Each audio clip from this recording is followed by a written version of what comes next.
ऐसे आपकी किश्तों में मौत होगी अगर आप गलत तरीके का खाना खा रहे हैं। भरा हुआ पेट लेकर सोने के लिए जाना बिल्कुल मना है अगर आप अच्छे से जीने में इंटरेस्टेड हैं तो। अगर आप उपयोग करते हैं या अंगमर्दन सिस्टम की योग अभ्यास करते हैं तो आप पक्का फिट होंगे।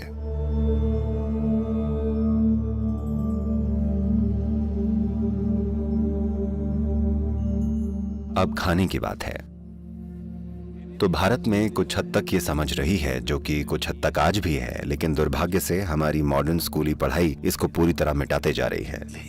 पर इस बारे में एक संपूर्ण ज्ञान है कि दिन के किस समय पर क्या खाना सिस्टम के लिए सबसे बढ़िया है, किस मौसम में, कौन से मौसम में कौन सी चीज आपके सिस्टम में आसानी से पच जाएगी। इस तरह से विस्तार में एक पूरा का पूरा सांस्कृतिक पहलू है। बिना जरूरी संवेदनशीलता के खाना खाना, आप में न तो खाने को लेकर न ही समय को लेकर कोई संवेदनशीलता है। आप बस जो सामने आता है खा लेते हैं। आपको ऐसा करने की बहुत बड़ी कीमत चुकानी पड़ेगी, इसमें कोई संदेह ही नहीं है। और सबसे बड़ी बात, ये सिर्फ बीमार पड़ने की बात नहीं है। आपने अपनी जीवन शक्ति खो दी, अपनी संवेदनशीलता खोल दी। ये बहुत बड़ा नुकसान है, ये टुकड़ों में मौत जैसा है। अब अगर आप चीजों को पहले जैसी संवेदनशीलता के साथ महसूस नहीं कर पा रहे हैं, अनुभव नहीं कर पा रहे हैं जैसा बचपन में या थोड़ा बड़ा होकर करते थे, इसका मतलब आप आधे मर चुके हैं। तो ऐसे आपकी किश्तों में मौत होगी अगर आप गलत तरीके का खाना खाएंगे। अगर आप बस थोड़ा सा जागरूक हो जाएं तो बड़ी आसानी से जितना सारा खाना आप खा रहे हैं वो बस यूं ही कम हो जाएगा, क्योंकि आपको इतना सारा खाना नहीं चाहिए होता। अगर आप इस शरीर में ज्यादा खाना डालेंगे, आपको उतनी ही एनर्जी पाने के लिए उतनी ही ज्यादा मेहनत करनी पड़ेगी। इससे शरीर पर बुरा असर पड़ता है। आइए इसे ऐसे समझते हैं, 1960 के दशक में आपके पास वो बड़ी बड़ी फोर्ड और शेवी कारें थी, है ना, वो बड़ी बड़ी युद्धपोतों जैसी थी ना। वो कितना पेट्रोल पीती थी, और आज की मॉडर्न कारें कितना पेट्रोल पीती हैं। खैर, अब आप इलेक्ट्रिक कारों में जा रहे हैं, न कोई आवाज है, न धुआं, कुछ भी नहीं है। ये मक्खन जैसी चलती हैं। तो मुद्दे की बात यह है कि हमारी बनाई गई मशीनों में भी हम ईंधन की खपत कम करना चाहते हैं। हमको इस शरीर पर भी ध्यान देना पड़ेगा, क्योंकि इस शरीर में थोड़ी सी ऊर्जा पाने के लिए अगर जरूरत से ज्यादा ईंधन लगे तो ये न केवल आपकी इकोनॉमी या आपकी निजी इकोनॉमी के लिए बुरा है, बल्कि इस मशीन के लिए भी बुरा है, क्योंकि थोड़ी सी ऊर्जा पाने के लिए बहुत सारे भोजन को पचाना पड़ता है। और खास तौर से मैं देख रहा हूं कि ये आदत दुनिया के इस हिस्से में बहुत प्रचलित है। लोग 7-8 बजे या 10 बजे खाना खाते हैं, पार्टियां वगैरह होती हैं और वो देर रात में खाना खाते हैं और खाकर बस सोने चले जाते हैं। भरा हुआ पेट लेकर सोने के लिए जाना बिल्कुल मना है अगर आप अच्छे से जीना चाहते हैं तो।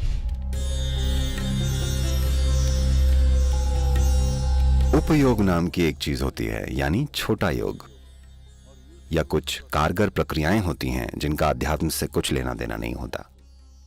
अगर आप उपयोग करते हैं या अंगमर्दन सिस्टम की योग अभ्यास करते हैं तो आप पक्का फिट होंगे। आपको किसी साधन की जरूरत नहीं पड़ेगी, आपको बस 6x6 की जमीन चाहिए और आप सुपर फिट होंगे। आप मसल्स बना सकते हैं, इसमें सब कुछ है। बस इतना है कि आप ऐसे नहीं होंगे, आप ऐसे नहीं बनेंगे। बहुत सारे लोग ऐसे बन गए हैं और उन्हें लगता है वो फिट हैं। मुझे लगता है वो जकड़ गए हैं। बात सिर्फ ताकत की या सिर्फ बड़े बड़े मसल्स की नहीं है। सिस्टम को अच्छे से चलाने के लिए आपके शरीर में लचीलापन होना भी उतना ही जरूरी है। योग में हम केवल मांसपेशियों की ताकत या शरीर के ढांचे को ही नहीं देखते, शरीर के अंगों की सेहत बहुत महत्वपूर्ण है। So the system is evolved so that there is organ health.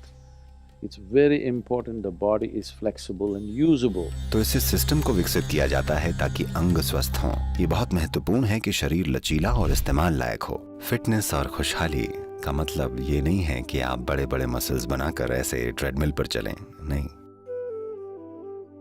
हमारे सिस्टम के 5 मूलभूत तत्वों की शुद्धता को मजबूत करना बहुत जरूरी है। क्या ऐसा करने का कोई तरीका है? हाँ, कुछ खास तरीके हैं जिनसे हम ऐसा कर सकते हैं। फिलहाल एक आसान तरीका है, मिट्टी और पानी और पौधों के साथ रहकर काम कीजिए और खुले में रहिए। इतने से ही कुछ होने लगेगा। लेकिन योग में कुछ विशेष तरीके भी हैं। असल में Most of the yoga is just that, bhuta shuddhi, to cleanse the elements.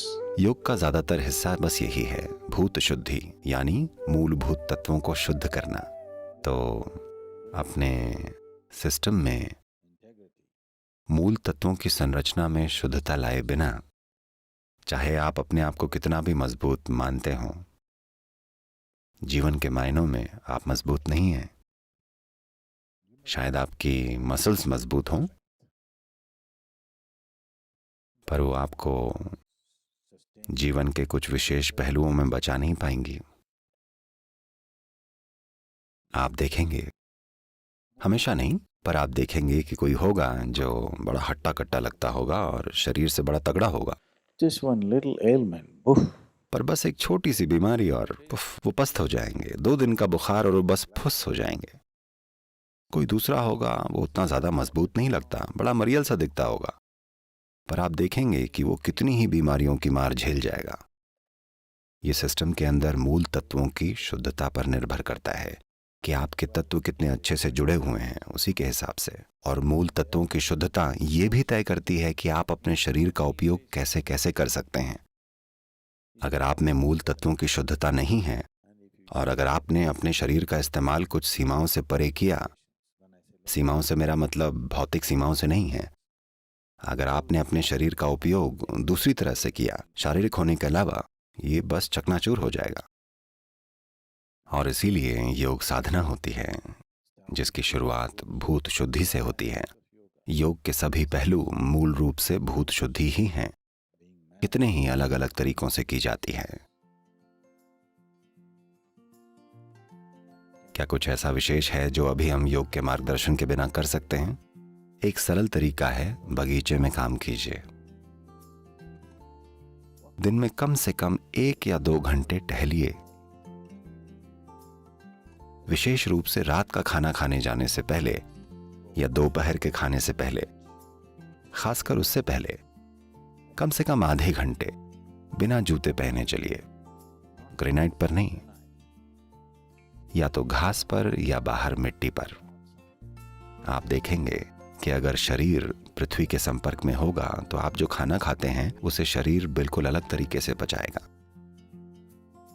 खाना तो वैसे भी पचेगा, पर खाना शरीर को कितना लगेगा ये इस पर तय होता है कि आप पृथ्वी के साथ कितनी लय में हैं। तो अगर आधे घंटे भी आप चलें बिना जूते या चप्पलों के और शरीर मिट्टी से जुड़ा रहे, तो आप देखेंगे कि तत्व अभी जैसे काम कर रहे हैं उससे थोड़ी ज़्यादा अखंडता के साथ काम करेंगे। तो कुछ समय तक बाहर समय बिताना, सूरज के साथ होना, हवा के साथ होना, बारिश के साथ होना, धरती के साथ होना बहुत महत्वपूर्ण है, क्योंकि आप वही तो हैं। आप इन्हीं तत्वों से पैदा हुए हैं, आप इन्हीं से तो वजूद में आए हैं।